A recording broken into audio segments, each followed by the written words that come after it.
તો આપણે સમજ્યા વિજ્ઞાન એટલે શું. હવે વિજ્ઞાન હંમેશા ગતિશીલ છે. Science is always dynamic.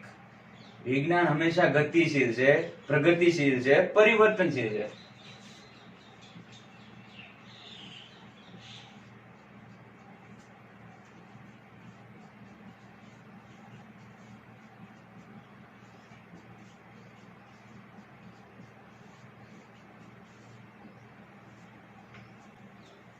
તો જેમ જેમ પ્રયોગ પદ્ધતિઓ અવલોકનોની ચોકસાઈમાં વધારો થતો જાય છે અને નવા પરિણામો પ્રાપ્ત થતા જાય છે, જેનાથી આપણે વધુ સારી રીતના સમજી શકીએ છીએ બધું. રેડી? જ્યારે પહેલા અગાઉ જે પ્રયોગો કરેલા હોય તેમાં આપણે નવી શોધખોળો કરી, થોડુંક તેમાં સુધારા વધારા કરી, વધારે સચોટતાથી પ્રયોગો કરી, અવલોકનો સારી રીતે લઈ, તેમાં વધારે આપણે સચોટતા, આપણે ચોકસાઈ મેળવી શકશું. જેના લીધે શું થશે? પરિવર્તન આવશે. કઈ રીતના?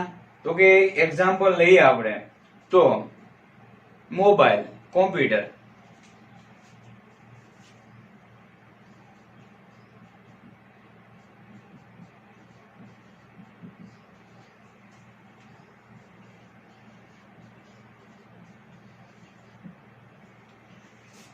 તો પેલા શું હતું? કીપેડ મોબાઈલ હતો, જેનાથી ટેક્સ્ટ મેસેજ થતા અને કોલ થતા. રેડી? પછી શું આવ્યો? ટચ સ્ક્રીન મોબાઈલ આવ્યો, જેનાથી ટચ કરી અને વિડીયો પણ જોઈ શકાય છે, ઓડિયો સાંભળી શકાય છે, કોલિંગ કરી શકાય છે. આમાંથી ઘણો સુધારો આમાં થયો. કઈ રીતના થયો? તો આમાં પ્રયોગો કર્યા, પદ્ધતિ કરી, પદ્ધતિમાં ફેરફાર કર્યો, અવલોકનો વધારે ચોકસાઈથી લીધા. રેડી? અને સુધારા વધારા કરી અને આપણે નવું પરિણામ પ્રાપ્ત થયું. નવું પરિણામ. અને શું આવ્યું? પરિવર્તન આવ્યું અહીંયાથી અહીંયા. તો કીપેડ મોબાઈલ માંથી ટચ સ્ક્રીન મોબાઈલ, સાયમ્બિયન ઓએસ આવી, ઓપરેટિંગ સિસ્ટમ ચેન્જ થઈ ગયા આની. અને પછી કઈ આવી? Android, Windows and Android. Ready? આ મોબાઈલ છે. રેડી? કેમેરામાં આનાથી ફોટો નતો ખેંચાતો, આનાથી ફોટા ખેંચી શકાય છે. રેડી? વિડીયો શૂટિંગ કરી શકાય છે. આનાથી નહીં કરી શકાતું. રેડી? આનાથી કરી શકાતું હતું પણ એટલું નહીં. 64 મેગાપિક્સેલ કે 48 મેગાપિક્સેલ નહીં, ક્લિયરિટી સાથે નહીં. રેડી? વિડીયો કોલ કરી શકાય. આમાં તો ફ્રન્ટ કેમેરા નથી, આમાં તો છે ફ્રન્ટ કેમેરો. ઓકે?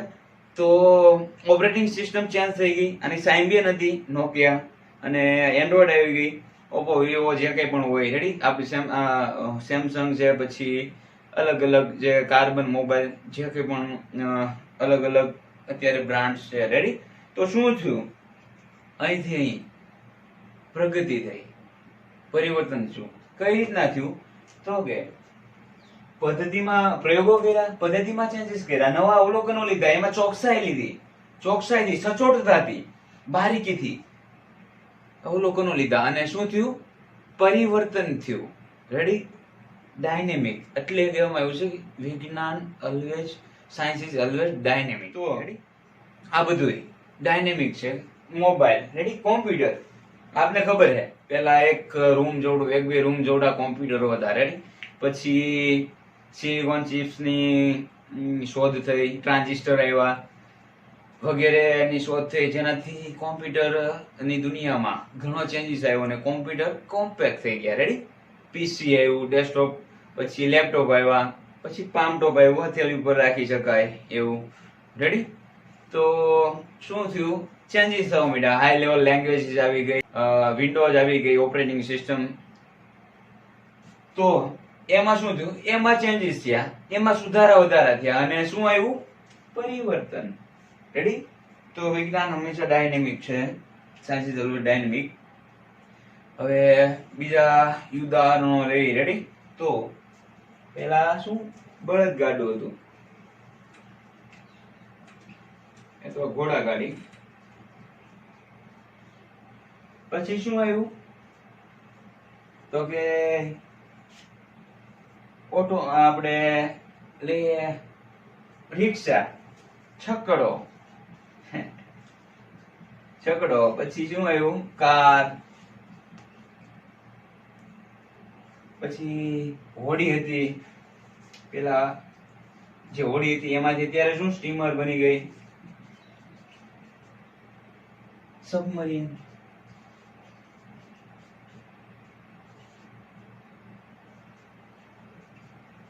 પછી વિમાન, એરોપ્લેન, સ્પેસ શટલ, અવકાશયાન, etc. તો બળદગાડું, ઘોડાગાડી, રેડી, એ પણ પેલા એમાં પણ શોધ થઈ, રેડી. પેલા ડાયરેક્ટ તો નતો, ઘોડાગાડી પણ બનાવી છે, બળદગાડી પણ ટાયર ને એવું લગાવ્યું છે, રેડી. તો ઘોડાગાડી, બળદગાડી, પછી છકડો આવ્યો 3 પૈડા વાળું, અને પછી 4 વ્હીલ આવી, એરોપ્લેન આવ્યું, અવકાશયાન. તો આ શું થયું, પ્રગતિ થતી ગઈ, રેડી. હોડી, પેલા જહાજ ખાલી લાકડાનું પેલા બનાવ્યું, એમાંથી પ્રગતિ થતી ગઈ, હોડી બની, પછી મોટી મોટી સ્ટીમરો બની, રેડી. અત્યારે તો ગામ જવડી સ્ટીમરો, ટાઇટેનિક ખબર છે આપણને, વીજળી ખબર છે ગુજરાતીમાં, હાજી કાસમ તારી વીજળી રે મધ્ય દરિયા વેરણથી, ટાઇટેનિક ની જેમ, રેડી. તો આમાં સુધારો વધારો થતો ગયો અને આપને નવા પરિણામ પ્રાપ્ત થયા અને વધારે સારી રીતના આપને એફિશિયન્સી મળી, રેડી. હવે જોઈએ તો એક એક્ઝામ્પલ વધારે જોઈએ તો ઘડિયાળ સારું એવું એક્ઝામ્પલ છે, વોચ.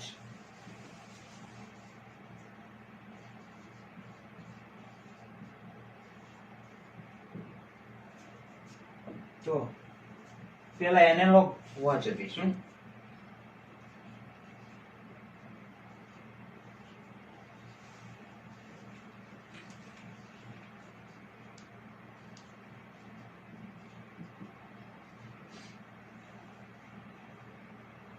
બે વાગ્યા છે,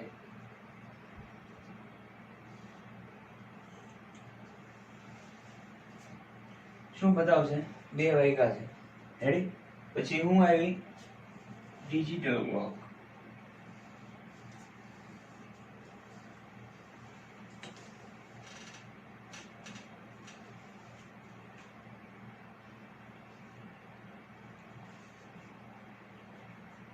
જીરો 2 અને 03, 2 વાગ્યા અને 3 મિનિટ થઈ છે, રેડી. સેકન્ડ પણ દર્શાવી શકે, રેડી. 7 સેકન્ડ થઈ છે, એનાલોગ.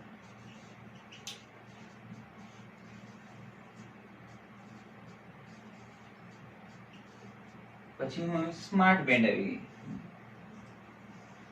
નાની એવી ઘડિયાળ જે આ હાથમાં બેસી જશે, રેડી.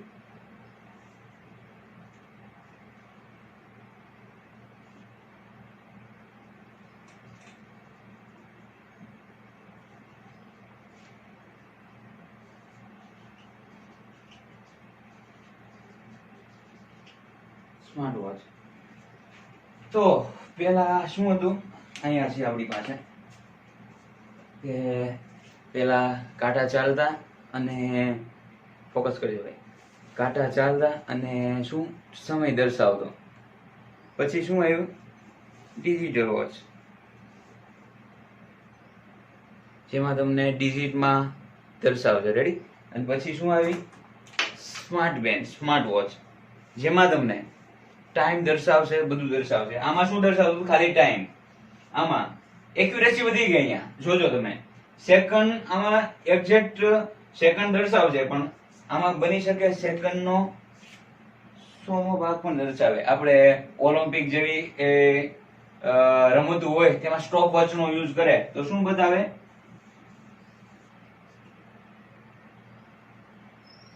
0.5 મિનિટ અને 0.08 સેકન્ડ.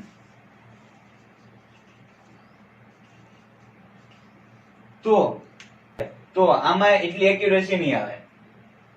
અહીંયા સેકન્ડ 1 2 3 4 એમ જ દર્શાવે, સેકન્ડ નો ભાગ નહીં દર્શાવે. તો શું, અહીંયાથી અહીંયા એક્યુરેસી વધી ગઈ, અહીંયાથી અહીંયા વધારે એક્યુરેસી વધી ગઈ. અહીં ટાઈમ દર્શાવે છે, અહીં ટાઈમ તો દર્શાવે છે પણ એક્યુરેસીમાં દર્શાવે છે, પણ અહીંયા શું દર્શાવે છે, સમય દર્શાવે છે, રેડી. આજુબાજુનું વાતાવરણ કેટલું છે ટેમ્પરેચર કેટલું છે એ દર્શાવે છે. તમે કેટલું ચાલ્યા છો, રેડી, આજનો દિવસમાં તમે કેટલા સ્ટેપ ચાલ્યા છો અને કેટલા કિલોમીટર ચાલ્યા છો એ દર્શાવશે. રેડી, તમારા હૃદયના ધબકારા, હાર્ટ બીટ્સ કેટલા છે એટ અ ટાઈમ, અત્યારે જ, આટલા અથવા તો આખા દિવસમાં, એ તમને દર્શાવશે. રેડી, રાત્રે શું કેટલી કલાક ઊંઘ કરી છે તમને, તમે કેવી એક્સરસાઇઝ કેટલો ટાઈમ કઈ રીતના કરી છે ડિફરન્ટ મોડમાં, રેડી, તો એ દર્શાવશે. વગેરે વગેરે ચીજ તમને આમાં દર્શાવી દેશે. તો સાથે સાથે મોબાઈલ સાથે પણ કનેક્ટ છે. અત્યારે મોબાઈલ ચાલુ છે, શૂટિંગ, કોઈનો કોલ આવ્યો તો અહીંથી ડિસ્કનેક્ટ કરી નાખીશ ભાઈ, અત્યારે શૂટિંગ ચાલુ છે, રહેવા દો. રેડી, તો શું થયું? પરિવર્તન. રેડી, શા માટે? પ્રયોગ પદ્ધતિઓ ચેન્જ કરી, અવલોકનો લીધા, નવી સચોટતાથી અવલોકનો લીધા, એમાં નવી શોધખોળ કરી, નવા પ્રયોગો કર્યા, અથવા તો જૂના પ્રયોગો હતા એમાં કઈ ચેન્જ કર્યો. રેડી, અને આપને પરિવર્તન મળ્યું. તો એટલે કહેવાય છે કે સાયન્સ ઇઝ ઓલવેઝ ડાયનેમિક. હજુ એક ઉદાહરણ જોઈએ.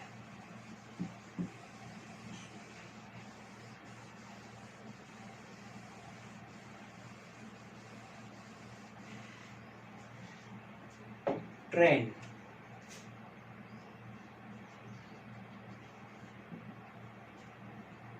ગ્રાફ દોરી છે.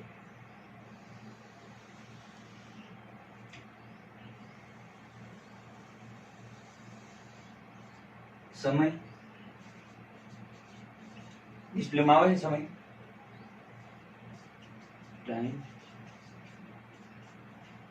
અને ડાયનેમિક, બધી છે પરિવર્તન. ચલો,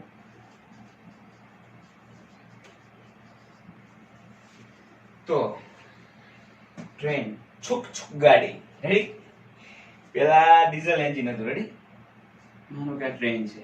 રેડી, પેલા વરાળ, ચલો વરાળ યંત્રથી ચાલતું ટ્રેન, વરાળ એન્જિન. વરાળથી ચાલતી ટ્રેન છે. રેડી, પછી શું આવી? ડીઝો ઇલેક્ટ્રિક, જે ડીઝલ થી ચાલે છે.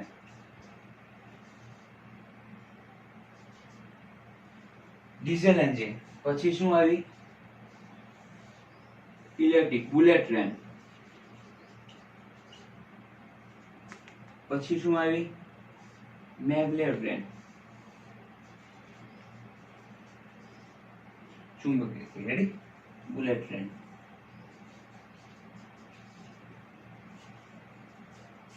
અહીં પર શેપ પણ ચેન્જ થઈ જાય છે,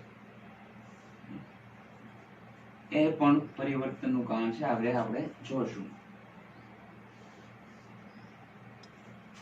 ચોરસ હતી. રેડી, ધુમાડો કાઢી.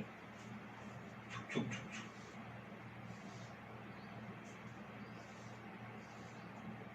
ખાલી એન્જિન જ લઉં છું. રેડી, આને ઓહો અહીંયા તો પૈડા આવશે જ નહીં. વાહ, સારું કહેવાય. અહીંયા નહીં આવે. આવશે કામ, પૈડા તો હોય છે પણ અહીંયા નહીં હોય. અહીંયા શું? મેગ્નેટ હોય છે. Ready, surface. તો વરાળ એન્જિનની શોધ થઈ, સ્ટીમ એન્જિનની શોધ થઈ. રેડી, અને એનાથી આગગાડીની અંગ્રેજોએ રચના કરી. રેડી, કે આગગાડી ટ્રેક ઉપર ચલાવવા માંડી. રેડી, સમય ગયો, સમય સાથે વરાળ યંત્રમાંથી ડીઝલ એન્જિન આવ્યા, પેટ્રોલ એન્જિન આવ્યા. Ready, diesel cycle, auto cycle, Rankine cycle, Brayton cycle વગેરે વગેરે શોધ થઈ. અને શું આવ્યું? ડીઝલ એન્જિન થી. પેટ્રોલ એન્જિન આપણે ટ્રેનમાં યુઝ નથી કરતા. શા માટે? કારણ કે પેટ્રોલ કરતા ડીઝલ એન્જિન હોય એનો પાવર બહુ હાઈ હોય છે. રેડી, કારણ કે એમાં જે એન્જિનમાં જે પ્રોસેસ થાય છે એ બ્લાસ્ટિંગ થાય છે. અને પેટ્રોલ એન્જિનમાં શું થાય છે?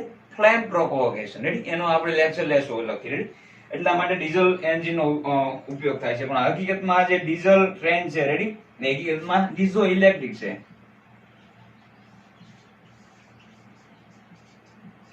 Diesel plus electric. Direct diesel engine થી ટ્રેન નથી ચાલતી. ડીઝલ એન્જિન જનરેટરને ચલાવે છે, જનરેટર થી ઇલેક્ટ્રિસિટી ઉત્પન્ન થાય છે અને એ ઇલેક્ટ્રિસિટી મોટરને ચલાવે છે, મોટર ચલાવે છે. રેડી? ઇલેક્ટ્રિસિટી થી મોટર ચાલે છે અને મોટર ટ્રેનના વ્હીલ ફેરવે છે અને ટ્રેન આગળ વધે છે. રેડી? તો વરાળ એન્જિન માંથી ડીઝલ એન્જિન આવ્યું, પછી ડીઝલ એન્જિન માંથી બુલેટ. રેડી? ઇલેક્ટ્રિક ટ્રેન આવી ગઈ. રેડી? ડાયરેક્ટ ઉપર તારમાં મૂકી દીધા, તારમાંથી ડાયરેક્ટ કરંટ લઈ અને મોટર ચલાવશે, મોટર ટાયરને ચલાવશે. રેડી? સ્પીડ વધી ગઈ, ઝડપમાં પણ વધારો થતો ગયો.